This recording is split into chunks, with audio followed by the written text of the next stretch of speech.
ನೋಡಿ, B J P ನಾಯಕರು R Ashok ಅವರು ಮರಕೋತಿ ಆಟ ಅಂತಾರೆ, ಸಿದ್ದರಾಮಯ್ಯನವರು ಮುಸಲ್ಮಾನರು ಮುಖ್ಯಮಂತ್ರಿ ಆಗ್ಬಿಟ್ಟಿದ್ದಾರೆ ಅಂತ ಜನ ಮಾತಾಡ್ಕೊತಿದ್ದಾರೆ ಅಂತಾರೆ. ಅವರದ್ದೇ ಪಕ್ಷದ ಶಾಸಕ S T Somashekhar D K Shivakumar ಸಿದ್ದರಾಮಯ್ಯನವರು ಅಂತ ನಾಯಕರೇ ಇಲ್ಲ ಅಂದರು.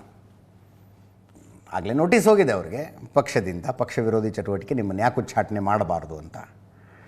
ಒಂದು ಕಾರ್ಯಕ್ರಮ ಇತ್ತು, ಕಲಿದೇವ ಕನ್ವೆನ್ಷನ್ ಹಾಲ್ ಕಟ್ಟಿದ್ದಾರೆ, ಅದರ ಉದ್ಘಾಟನೆಗೆ ಮುಖ್ಯಮಂತ್ರಿಗಳು ಹೋಗಿದ್ದರು.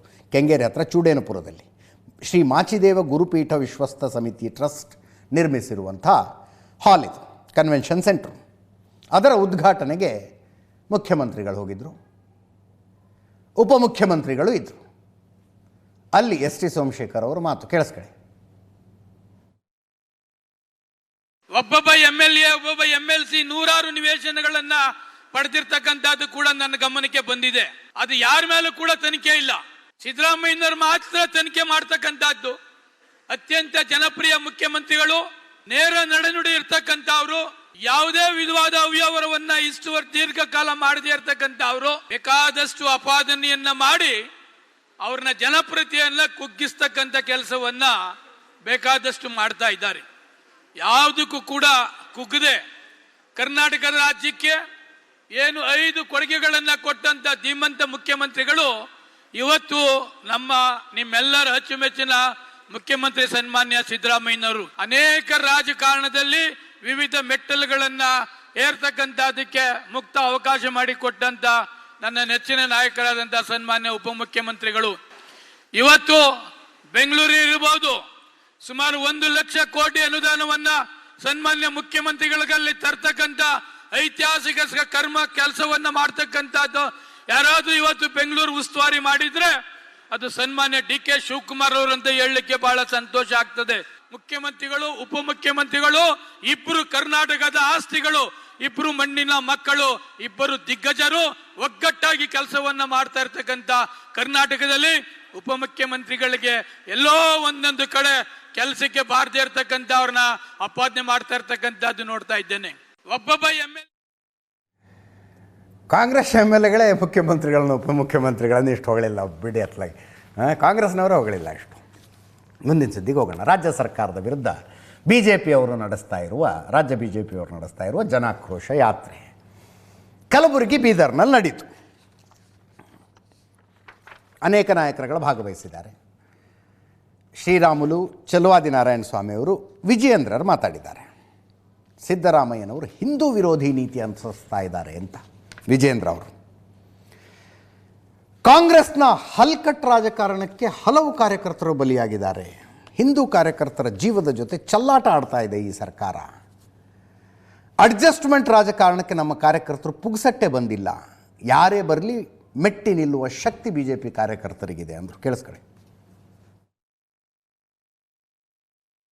ಸಿದ್ದರಾಮಯ್ಯನವರು ಮುಖ್ಯಮಂತ್ರಿಗಳಾದ್ಮೇಲೆ ಅತಿ ಹೆಚ್ಚು ಲವ್ ಜಿಹಾದ್ ಪ್ರಕರಣಗಳು ಇವತ್ತು ನಮ್ಮ ರಾಜ್ಯದಲ್ಲಿ ನಡೀತಾ ಇದೆ. ಇವತ್ತು ಮುಸಲ್ಮಾನರ ಹೆಣ್ಮಕ್ಳಿಗೆ ಆತ್ಮರಕ್ಷಣೆಗೋಸ್ಕರ ಬಜೆಟ್ ಅಲ್ಲಿ ಹಣವನ್ನ ನೀಡುತ್ತಾರೆ ಸಿದ್ದರಾಮಯ್ಯನವರು. ಕಾಂಗ್ರೆಸ್ನ ಹಲ್ಕಟ್ ರಾಜಕಾರಣಕ್ಕೆ ಇವತ್ತು ಅನೇಕ ಹಿಂದೂ ಕಾರ್ಯಕರ್ತರು ಬಲಿಯಾಗಿರ್ತಕ್ಕಂಥವ್ರು ಗುಲ್ಬರ್ಗಾ ಜಿಲ್ಲೆಯಲ್ಲಿದ್ದಾರೆ.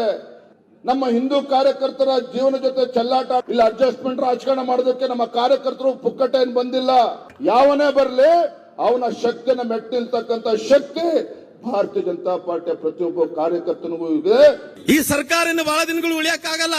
ಸಿದ್ದರಾಮಯ್ಯನವರು ಇವತ್ತು ಡಿ ಕೆ ಶಿವಕುಮಾರ್ ಸೇರ್ಕೊಂಡು ನಾನು ಮುಖ್ಯಮಂತ್ರಿ ಆಗ್ಬೇಕಂದೇಳಿ ಮುಖ್ಯಮಂತ್ರಿಗಳ ಅವಧಿ ಉಳಿದಷ್ಟು ಇನ್ನ 220 ದಿನಗಳು ಮಾತ್ರ ಉಳಿದಾತೆ. 220 ದಿನಗಳ ನಂತರ ಪುನಃ ಈ ರಾಜ್ಯದ ಮುಖ್ಯಮಂತ್ರಿಗಳಂತ ಸನ್ಮಾನ್ಯ ಸಿದ್ದರಾಮಯ್ಯನವರು ಅವರು ರಾಜೀನಾಮೆಯನ್ನು ಕೊಡ್ತಾರ, ಮಾಜಿ ಮುಖ್ಯಮಂತ್ರಿಗಳಾಗ್ತಾರ. ಡಿ ಕೆ ಶಿವಕುಮಾರ್ ಅವರು ಪುನಃ ಮುಖ್ಯಮಂತ್ರಿ ಆಗ್ಬೇಕೆಂದು ಹೋಗಿದಾರ. ಆ ಸರ್ಕಾರ ಏನಾಗುತ್ತೋ ಗೊತ್ತಿಲ್ಲ. ಆಗ್ಲಿ ಇವತ್ತು ದೊಡ್ಡ ಖರ್ಗೆ ಅವರು ಹೇಳ್ತಾ ಇದ್ರು, ಮೋದಿ ಸಾಬ್ರೇನೋ ಈ ಸರ್ಕಾರವನ್ನು ಬೆಳೆಸಬೇಕಂದೇಳಿ ಪ್ರಯತ್ನ ಮಾಡ್ತಾ ಇದಾರಂತೆ. ಮೋದಿ ಸಾಬ್ರಿಗೆ ಏನು ಕರ್ಮ ಬಿದ್ದಿದೇನ್ರಿ? ಇವತ್ತು ಗಂಡ ಹೆಂಡತಿ ಜಗಳ ಮಧ್ಯೆ 3ನೇ ಅವನೋಗಿ ಅವ್ರ ಮಗನ ಮುಖ್ಯಮಂತ್ರಿ ಮಾಡ್ಬೇಕಂದೇಳಿ ಮೋದಿ ಸಾಬ್ರ ಮೇಲೆ ಆಗ್ತಾ ಇದಾರ. ಈ ಸರ್ಕಾರ ಕೆಡವಲಕ್ಕೋಸ್ಕರವಾಗಿ, ಅವ್ರ ಮಗನ ಸ್ವಾರ್ಥಕ್ಕೋಸ್ಕರವಾಗಿ, ಅವ್ರ ಮಗನ ಮುಖ್ಯಮಂತ್ರಿ ಮಾಡಲ ಸಲುವಾಗಿ ಮಲ್ಲಿಕಾರ್ಜುನ ಖರ್ಗೆ ಅವರನ್ನೇ ಈ ಸರ್ಕಾರವನ್ನು ಕೆಡುತ್ತಾರ. ಈ ರಾಜ್ಯದ ಇವತ್ತು ಈ ಭಾಗದ ಪ್ರಿಯಾಂಕಾ ಖರ್ಗೆ ಅವ್ರನ್ನ ಮುಖ್ಯಮಂತ್ರಿ ಮಾಡ್ಬೇಕಂದೇಳಿ ಹೊರಟಾರ. ದಲಿತರಿಗೆ ಬಹಳ ಅನ್ಯಾಯ ಆಗಿದೆ. ಅವರ ಬಡತನ ನಿರ್ಮೂಲನೆ ಆಗಿಲ್ಲ. ಯಾರಿಂದಾಗಿ ಇದಾಗಿದೆ? ಮಾನ್ಯ ಖರ್ಗೆಜಿ ಅವರೇ, ಇದಕ್ಕೆ ಉತ್ತರ ಕೊಡಿ. ಈ ದೇಶದಲ್ಲಿ ದಲಿತರನ್ನ ಭಾರತೀಯ ಜನತಾ ಪಕ್ಷ ಗೌರವಿಸುತ್ತೆ. ಈ ಭಾಗದಲ್ಲಿ ದಲಿತರು ಬೇರೆ ಯಾವುದೋ ಕಾರಣಕ್ಕೆ ಭಯಪಟ್ಟು, ಅದರಲ್ಲೂ ರೈಟ್ನವ್ರು ಇನ್ನೂ ದೂರನೇ ನಿಂತಿದ್ದಾರೆ. ಯಾವುದು ಸೋಷಿಯಲ್ ಜಸ್ಟಿಸ್ ಅನ್ನೋದು ಬಾಬಾ ಸಾಹೇಬರ ಅಂಬೇಡ್ಕರ್ರ ಅವರ ಚಿಂತನೆ, ಕಾಂಗ್ರೆಸ್ದಲ್ಲ ಅದು. ಮೊದಲೇನ್ ಮಾಡಿದ್ರಿ? ಲಿಂಗಾಯತರು ನಂಬರ್ 1 ರಾಜ್ಯದಲ್ಲಿ ಅಂತ ಪಟ್ಟಿ ಬಂತು, ದಲಿತರೇ ನಂಬರ್ 1 ಅಂತ ಬಂತು ಮೊದಲು. ಎರಡನೇದು ಈಗ ಬಂದಿರೋದು ಮುಸ್ಲಿಮರೇ ನಂಬರ್ 1. ಆಯ್ತಪ್ಪ, ನೀವು ಅಲ್ಪಸಂಖ್ಯಾತರು ಇದ್ದವರು ಈಗ ಬಹುಸಂಖ್ಯಾತರು ಆಗೋದ್ರಿ. ನಿಮಗೆ ರಕ್ಷಣೆ ಎಲ್ಲಿಂದ ಬರ್ತದಿನ್ನ? ನಿಮಗೆ ಸವಲತ್ತುಗಳು ಎಲ್ಲಿಂದ?